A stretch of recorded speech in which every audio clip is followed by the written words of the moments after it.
سلام طيعني هابلنا زي خبركم تخاتلتنا نسعد زبلنا يوم حابريتات حزنا لكم ماسينا لنا فلماقن كندق اندرستاتهم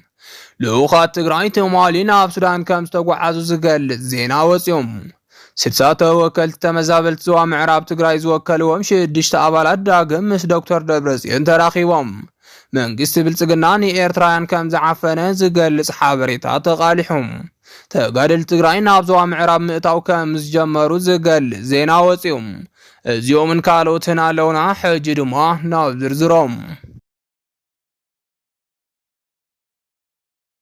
لوخات تقرأي تمالين اب سودان كم ستقوعازو زقل زينا وسيوم تقرأي بدرجة مرحنت ناي مجمرتا لوخ ناب سودان كم زلاخات زقل زينا وسيوم اب تقرأي ببزحي كابيني ودب حوحات زمرح زلو قزياو ممحدار اب زحجي ساعات مس ودب حوحات تسمع معو تقرأي ممرح كاب زجمر لعلو ورحي اعصيرو لهم እዚ ብጀነራል ታደሰ ወረዳ ዝምራሕ ዘሎ ግዝያዊ ምሕዳር ትግራይ ከምቲ ጌታቸው ረዳ ዝነበረ አካይዳ ዘይኮነስ ምስ ቁልፍ ግደ ዘለዎ ውድብ ሕወሓት ተሳኒዩ ምምራሕ ከም ዝጀመረ እንዳተሓበረ ይርከብ ዛጊድ ድማ ብርክት ዝበሉ መንግስታዊ ዕማማት ብጀነራል ታደሰ ወረዳ ዝተጀመሩ ኮይኖም ኣብ ሹመት ኣብ ቁልፍ መሪሕነት ትውድብ ድማ መብዛሕትኦም ናይቲ ውድብ ላዕለዎት መራሕቲ ኣመራርሓ ግዝያዊ ምሕዳር ኮይኖም ተሸይሞም ኣለው ከማይት ኣማኒኤል ዝበሉ ላዕለዋይ ኣመራርሓ እቲ ውድብ ምክትል ፕሬዝዳንት ትግራይ ኮይኖም የገልግሉ ከም ዘለው ድማ ዳተገለጸ ጸኒሑም ነሲዒብ ድማ ውድብ ሕወሓት ሎሚ መሪሕነት ትግራይ ሒዙ ኣብቲ ከባቢ ምንቅስቃስ ጀሚሩሎ እንዳተባሃለ ብሰበስልጣናት ብልጽግና ብሰፊሑ ይዝረባሎም بفلاي كم تخحمد صنع ركب مس ኤርትራ ጀነራል ታደሰ ውን ዝፈቀደሉ ክስተት ይዘሎ ብባል ዝገምገሙ ኮይኖም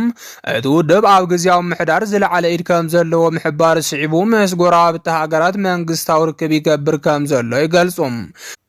ሎሚ ድማ ሓደ ንተጋሩ ዘሐጉስ ንጸላእቲ ድማ ዘሰንበደ ዜና ካብ ትግራይ ተሰሚዑሎም مس ودب حوحات قربت زلوم አካላት ከም زحابرو ኣብ ዝሕጂ ሰዓት ውድብ ሕወሓት ይኹን ግዝያዊ ምሕዳር ንብልጽግና ዘደንቀጸ ምንቅስቃስ ጀሚሮም ከም ዘለው ገሊጾም እቲ ዜና ድማ ተማልሶኒ በደረጃ መርሕነት ኣብ መንጎ ትግራይን ሱዳንን ኣብ ዞባ ከሰላ ከተማ ሓምዳይት ግህድ ርክብ ምክያዱ ምሕባሩ ስዒበዮም ቀድሚ ሕዚ ምስ ኤርትራ ሎሚ ምስ ሱዳን ዝተጀመረ ርክብ ድማ ንስርዓት ብልጽግና ድቃስ ዝኸልአ ዜና ኮይኑዎም ኣሎም መንግስት ሱዳን ኣብ ዝሕጂ ሰዓት ናብ ስሩዕ መረብ ድሕር ምምላሱ ምስ ኤርትራን ግብፅን ሎሚ ድማ ምስ ትግራይ ርክብ ምፍጻሙ እንዳተሓበረ ይርከብ እታንኮ ምስ ትግራይ ተረኸቦ ብወረት ተተሓይዛ ዘላ ዞባ ምዕራብ ትግራይ ምዃና ዝፍለጥ ኮይኖም ሎሚ ግን እዚ ወረራ ኣብ ልዕሊ ትግራይ ደው ዘብል ርክብ ምጅማሩ እንዳተገለጸ ይርከብ ምስ መንግስት ሱዳን ዝተረኸቡ ድማ ካብ ውሽጢ ዓድን ኣብ ወጻኢ ጸንሑ ወኪላት ትግራይን ዝሓወሰ ኮይኖም ኣብ ከተማ ሓምዳይት ስሩዕ ርክብን ዘተን ምግባሮም ድማ ካብ ትግራይ ዝወጹ እሙን ምንጭታት ገልጹሎም ካብ መተማ ክሳብ ሑመራ ምስ ትግራይና ኣምሓራን ክልል ዝዳወብ መንግስት ሱዳን እቲ ዝበዝሕ ክፋሉ ግን ምስ ትግራይ ከም ዝዳቦብ ይንገረሎም ብተወሳኺ እውን ኣብ ሱዳን ትርከብ ክፋል ሰራዊት ትግራይ ዝኾነት ኣርሚ ሰብዓ ብፍቃድ መንግስት ሱዳን ኣብቲ ቦታ ከም ትርከብ ዝተገልጸ ኮይኑ እዚ ፈቀደ መንግስት ሱዳን ድማ በቶም ወኪላት ትግራይ ምስጋና ከም ዝበጽሖቶም ምንጭታት ወሲኾም ገሊጾም ሎሚ ድማ ሓድሽ ሓበሬታ ብዛዕባ ትርከብ ተሰሚዑ ትግራይ ሎሚ እውን ካብ ፍቃድ ጸላእታ ወጻኢ ምንም ነገር ክትገብር ከም ዘይትኽእል ኣብ ዝተገበረትሉ ኣብ ዝሕጂ ሰዓት ዝተወረረ መሬታት ዞባ ምዕራብ ትግራይ ሙሉእ ብሙሉእ ተኸልኪላን ኣብ ማእኸል ክትክበብ ተገይራን ከም ዘላ ዝፍለጥ ሓቂ እዩ ዋላ እኳ ሕገ መንግስታዊ ግዝኣታ በቲ ውዕል ሰላም ፕሪቶሪያ መሰረት ክትረክብ ዝተፈራረመት እንተኾነት ሎሚ ግን ኣብይ ፍቃድ ስለ ዘይሃበ ጎረሮ ትግራይ ዝኾነ ዞባ ምዕራብ ትግራይ ኣብ ኢድ ወረርቲ ይርከብ እዚ ድማ ተፈናቀልቲ ክሞቱ ኢኮኖሚ ትግራይ ቅን ሓይላ ክበታተንን እንዳገበረ ይርከብ ይኹን እምበር እቲ ሎሚ ዝተቃልሐ ካብ ሰራዊትን ፖለቲከኛትን ተወኪሎም ምስ መንግስት ሱዳን ርክብ ዝገበሩ ኣመራርሓ ትግራይ ምስ መንግስት ሱዳን ኮይኖም ዞባ ምዕራብ ትግራይ ነፃ ከውፅኡ ስምምዕ ምፍጻሞም ይገልጹሎም እዚ ካብ ትግራይ ዝተረኸበ ሓበሬታ ድማ ነቲ ካብ ሕግን ስምምዕ ፕሪቶሪያን ወፃኢ ኮይኑ መሬት ትግራይ ከም ቁማር ዝፃወተሉ ዘሎ ኣብይ ዝተወሰደ መማረፅ ምዃኑ ተሓቢሩሎም ስለዚ ድማ መንግስት ሱዳን ንኣርሚ ሰብዓ خمناتو سراويت غيرو خمز عتقن كاب جاف متما كساب حمورا اب غون تግራይ ኮይኑ خمز سلفن سممع مغبارو እንዳት حبر يركب قداماي سممعم ድማ زوا ምዕራብ ትግራይ ነፃ አውፅዩ ኣብ ተኻቢ ናይ ሰለስተ ሓይልታት ማለት እውን ጥምረት ሱዳን ኤርትራን ትግራይን ከም ዝምስረት ምውሳኖም ተገሊጹሎም ዋና ዓላማት ሰራዊት ድማ ጥቕሚ ሰለስቲን ወገናት ማለት እውን ትግራይ ኤርትራን ሱዳንን ክኽበር ምግባር ዝዓለመ ምዃኑ እንዳተሓበረ ይርከብ ብፍላይ ኣብይ ዝመርሓ ዘሎ ኢትዮጵያን ምጥፋእ ፖለቲካ ሰሜን ዝብልዎ ብፍላይ ንትግራይ ትሕቲ ኩሎም ክልላት ኢትዮጵያ ገይራ ንምቁፃር ትፅዕር ከም ዘላ ዝረኸብናዮ ሓበሬታ የረድም ስለዚህ ድማ አንጻር ዝዝኸውንን ትግራይ ከም ዘይትንካእን ዝገብር ሓይሊ ሰለስተ ዓድታት ንኽምስረት ማለት ተስማዕምዑ ኮይኖም ቀዲሞም ድማ ንዞባ ምዕራብ ትግራይ ነፃ ከውፅኡ ወሲኖም ኣለዉ እዚ ስጉምቲ ድማ ንትግራይ ከም ትግራይ ንምቕፃል ንዝህባ ዘላቕ መፍትሒ ንምምፃም ብፍላይ ነቲ ህዝባ ክሽቁረርን ካልኣይ ዜጋ ኮይኑ ክረኣይን ሰርሕ ዘሎ ኣብይ ኣሕመድ ፍቱን መድሓኒት ዝኸውን ጠንካራ ዝበሃል ምሕዝነት ምስ ጉራብቲ ሃገራት ምፍፃም ስለ ዝኾነም ርክብ መራሕቲ ትግራይ ምስ ሰበስልጣናት السودان زناد تغباري خبلو بزحات تغارو يغلصو لهم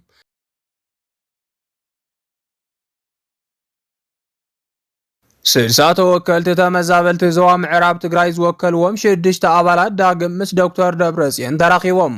ተመዛበልቲ ጸጥኦም ብምውሓስ ንምምላስ ዘኽእል ዝተዋደደ ስራሕቲ ውግን ከም ዘሎ ዶክተር ደብረጽዮን ገብረ ሚካኤል ምስ ተወከልቲ ተመዛበልቲ ምዕራብ ትግራይ ኣብ ዝገበርዎ ዘተ ሓቢሮም መቀጸልታ ፍለጡና ሎሚ በስርሳት ወከልት ተመዛበልትን ስደተኛትን ዝተወከሉ ሽድሽተ ኣባላት ሎሚ ምስ ኣብ ቦምበር ውድብ ሕወሓት ምስ ዶክተር ደብረጽዮን ገብረ ሚካኤል ንኻልኣይ ግዜ ብምርኻብ ኣብ ዝሓለፈ ዝተኣተወ መጽዋዓ ኣበይ በጽሐ ክብሉ ሓቲቶም ኣለዉ ነዚ ሲዒቡ ድማ ብወገን ተወከልቲ ተመዛበልቲ ዝቐረቡ ሕቶታት ድሕሪ ምጥያሽ መበል ካልኣይ ግዜያዊ ምምሕዳር ብዛዕባ ምምላስ ተመዛበልቲ እንታይ ሰሪሕኩም ቅድሚ ሕዚ ስድሳተ ወከልቲ ኣቲና ዝተዋሃበና መጽዋዓ ኣበይ በጽሐም ከም ውድብን መንግስትን ሕዚ እውን ቅድሚ ክረምቲ ዘይትምልሱና እንተኮይንኩም ምስ ደቅና ኮይና ዝመልሰና ስጉምቲ ክንወስድ ኢና ዝብል ናይ መጠንቀቕታ ትሕዝቶ ዘለዎ ሕቶ ኣቕሪቦም እዮም ብተወሳኺ እውን ኣብ ሱዳን ዘሎ ህዝቢ ብጥሜትን ባርዕ ሓውን ተደጋጋሚ ሓደጋ ይቃልዓን ይጸንትን ኣሎ ዝበሉ ኮይኖም ኣብ ማእኸል ምዕቆብ ዘሎ ህዝቢ ብሕማምን ጥሜትን ኣብ ቀዳድ ኬንዳ ኮይኑ ዝሳቀየሉ ዘሎ መንገዲ ኣረድዮም እዮም ተወለድቲ ምዕራብ ኣብ ማይካድራ ገበን ፈጺምኩም ተባሂሎም ብዘይፍርድን ዝንገላትዑ ዘለው 23 ወገናት ብኣምሓራ ዝተጨወዩ ድሃዮም ዘይፍለጥ ልዕሊ 68 ምሁራንን በብኸባቢኡ ኣብ ቤት ማእሰርቲ ይሳቀዩ ዘለው ተወለድቲ ደቂ ምዕራብ ትግራይ በትውዕል መሰረት ክፍትሑ ድምፂ ዝኾኖምን ዝጣበቐሎም ሲኢኖም ኣለዉ መን ይኸድሕኖም ዝብል ትሕዝቶ ዘለዎ ብርክት ዝበል ሕቶታት ኣቕሪቦም ኣለዉ بوغن دكتور دبرصيون استوሃበ መልሲ ድማ ቅድሚ ሕዚ ኣብ ራያን ጸለምትን ዝተገበረ ውሕዝ ዘይኮነ ምምላስ ተመዛበልቲ ገይጋዩ ኣይን ደግሞን ዝበሉ ኮይኖም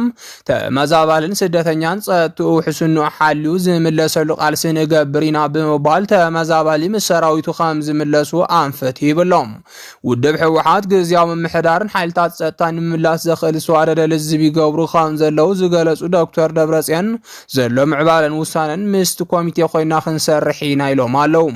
ሕዚ ኣብ ውሽጥና ኮይኑ ዘዕንቅፍ ሓይሊ ስለዘየለ ቅድሚ ዝኾነ ውራይ ኣብ ትልምናን ውዕሎናን ንምምላስ ዘኽእል ስራሕቲ ኢና ተጸሚድና ዘለና ኢሎም ኣለዉ ብሓፈሻ ኣብ ቅድሚ ክረምቲ ውሽጣዊ ዓቕምና ተጠቒምና እቲ ውዕሊ ንኽፍጸም ዘኽእል ስራሕቲ ንውግን ኣለና ክብሉ ብምሕባር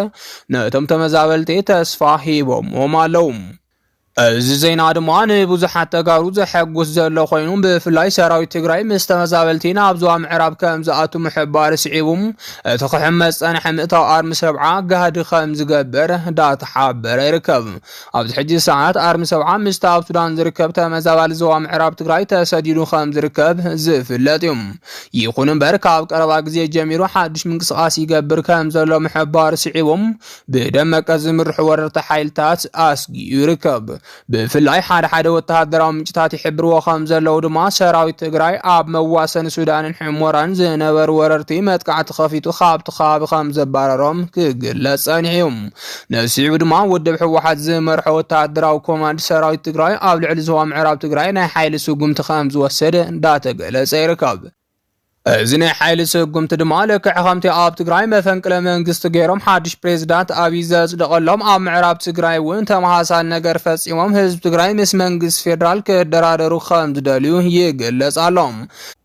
እዚ ድማ ዋላ እኳ እቲ ኣብ ልዕሊ ጌታቸው ረዳ ዝመርሖ ግዝያዊ ምምሕዳር ትግራይ ተመሃሳሊ ስጉምቲ ከም ዝኾነ ብጸላእትን ትግለጽ ኣብ ልዕሊ ዝተወረረ ዞባ ምዕራብ ትግራይ ዝውሰድ ስጉምቲ ግን ብተጋሩ ተቐባልነት ከም ዝህልዎ እንዳተገለጸ ይርከብ።